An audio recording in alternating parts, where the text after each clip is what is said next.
ስም ዝም ብሎ መጠሪያ ብቻ ይመስላል? እንግዲህ በስም ውስጥ የተደበቁ ኮዶችን አብረን እንፈታለን።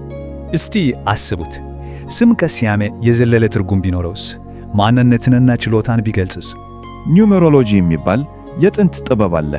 ስምን ልክ እንደ ምስጢራዊ ኮድ ነው የሚያየው። እሺ፣ የዚህ ኮድ የመጀመሪያ ፍንጮች የት ይገኛሉ? በስሙ የመጀመሪያና የመጨረሻ ፊደላት ውስጥ። የስሙ የመጀመሪያው ፊደል ኮርነርስቶን ይባላል። ነገሮችን እንዴት እንደምንጀምር ነው የሚጠቁመው። ለምሳሌ ቶማስ በሚለው ስም ቲ ፊደል ኮርነርስቶን ነው ማለት ነው። በስሙ መጨረሻ ላይ ያለው ፊደል ደግሞ ካፕስቶን ይባላል። ይሄ ደግሞ ነገሮችን የማጠናቀቅ ዝንባሌን ያሳያል። ወደ ቶማስ ስም ስንመለስ ኤስ ካፕስቶን ነው፣ ስራን የመጨረስ ዝንባሌውን ያሳያል ማለት ነው።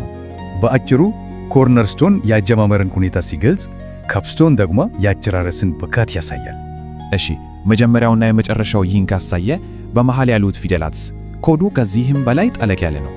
እያንዳንዱ ፊደል በአራት የመግለጫ ገጾች ይተነተናል። ይህም የግል የባህሪ ካርታ ይፈጥራል።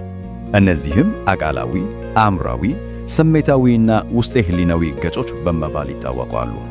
በእያንዳንዱ ገጽ ላይ የሚገኙት የፊደላት ብዛት የሰውን የውስጥ ማንነት ካርታ ይፈጥራል።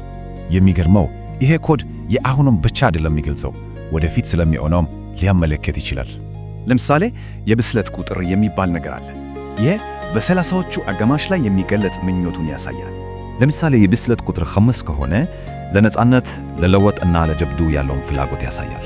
ስለዚህ ኒውሜሮሎጂ ስምንትን እንደ መለያ ብቻ ሳይሆን እንደ አንድ ንቁ ኃይልም ነው የሚያየው። ይህ ማለት ስም በተጠራ ቁጥር የራሱ የሆነ ንዝረትና ስሜት ይፈጥራል ማለት።